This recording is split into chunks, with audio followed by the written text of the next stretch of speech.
வணக்கம் மக்களே. 2026 தேர்தல் சூடு ஏற்கனவே உச்சிக்கே போயிடுச்சு. ஆனா இப்போ நான் சொல்ல போற விஷயம் உங்களை ஆச்சரியப்படுத்தும், கொஞ்சம் கோபப்படுத்தும் கூட. முதல்ல ஒரு சிம்பிள் கேள்வி. நீங்க டிவியில எக்ஸிட் போல் பாத்தீங்களா? பெரிய பெரிய graphics, seat prediction, debate shows full ஸ்விங்ல இருக்கு. ஆனா அந்த ஸ்கிரீன்ல ஒரு விஷயம் கவனிச்சிங்களா? ஒரு கட்சி 234 தொகுதியிலும் தனித்து போட்டி போடுது. கடந்த தேர்தல்ல 8% வாக்குகள் வாங்கி அங்கீகரிக்கப்பட்ட ஒரு கட்சி. ஆனா அவங்க பேரை சொல்லாம மற்றவர்கள் அப்படிங்கிற ஒரு சின்ன பெட்டிக்குள்ள அடக்கிடுறாங்க. ஆமாங்க, நான் நாம் தமிழர் கட்சியையும் அதன் தலைமை ஒருங்கிணைப்பாளர் சீமானையும் தான் சொல்றேன். 4 முனை போட்டியில் 3 கட்சிகளின் பெயரை போடும்போது ஒரு அங்கீகரிக்கப்பட்ட கட்சியை மற்றவையில் வைக்க காரணம் என்ன? இன்னும் சில கட்சிகள் இருந்தால் மற்றவை போடலாம். நாம் தமிழர் கட்சி மட்டும்தான் மற்றவையில் உள்ளது. ஏன் இந்த ஓரவஞ்சனை? ஏன் இவ்வளவு பெரிய அரசியல் சக்தியை ஊடகங்கள் கண்டுக்காம இருக்காங்க? இதை பத்தி தான் இன்னைக்கு விரிவா பேச போறோம். முதல்ல ஒரு விஷயத்தை தெளிவுபடுத்திக்கணும். நாம் தமிழர் கட்சி ஏதோ நேத்து ஆரம்பிச்ச கட்சி இல்ல. இன்னைக்கு அது ஒரு அங்கீகரிக்கப்பட்ட அரசியல் கட்சி. ஆனா தேசிய ஊடகங்களா இருக்கட்டும், நம்மூர் மாநில ஊடகங்களா இருக்கட்டும், அவங்களோட கிராபிக்ஸ் கார்டுல திமுக இருக்கு, அதிமுக இருக்கு, இப்போ புதுசா வந்த தவகவும் இருக்கு. ஆனா இவ்வளவு காலமா களத்துல நிக்கிற என்டிகேவை அதர்ஸ்னு போடுறது எந்த ஊர் நியாயம்? இது தெரியாம நடக்கிறதுன்னு நினைக்கிறீங்களா? இல்லைங்க, இது ஒரு கான்ஸ்ட்ரக்ட் சிலன்ஸ், அதாவது திட்டமிட்டு ஒருத்தரை தவிர்க்கிறது. சீமான் பேசும் கருத்துக்கள் மேல உங்களுக்கு முரண்பாடு இருக்கலாம். ஆனா ஒரு ஜனநாயக நாட்டுல 3வது பெரிய வாக்கு வங்கியா வளர்ந்து நிக்கிற ஒரு கட்சியை மற்றவர்கள்னு சொல்றது அவங்களை நம்பி ஓட்டு போட்ட லட்சக்கணக்கான மக்களை அவமதிக்கிறதுக்கு சமம். சீமான் மேடையில ஏறிட்டாருன்னா மைக் சும்மா தெரிக்கும். விவசாயம், சுற்றுச்சூழல், தற்சார்பு பொருளாதாரம்னு அவர் பேசுறது ஒரு பக்கம் இருக்கட்டும். ஆனா ஊடகங்களுக்கு என்ன வேணும்? சீமான் இன்னைக்கு யாரை திட்டினாரு, இல்ல அவர் வாய் தவறி என்ன சொன்னாரு அப்படிங்கிற சர்ச்சையைத்தான் நியூஸா போடுவாங்க. உங்கள் மகன் வென்ற காலத்தில் இருந்து திராவிடம் என்ற சொல்லு, திராவிடம் என்ற அடையாளமும் தீந்தமிழர் நிலத்தில் இல்லை என்ற நிலையை உருவாக்கினோம்.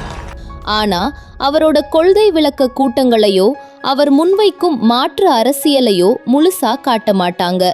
இங்க ஒரு ரியல் ப்ராப்ளம் இருக்கு. ஒரு அரசியல்வாதியின் முழு பேச்சையும் பார்க்காத மக்கள் ஒரு 10 செகண்ட் கிளிப்பா தான் பார்க்கிறாங்க. அதுவே அவர்களோட ஒப்பீனியன் ஆகிடுது.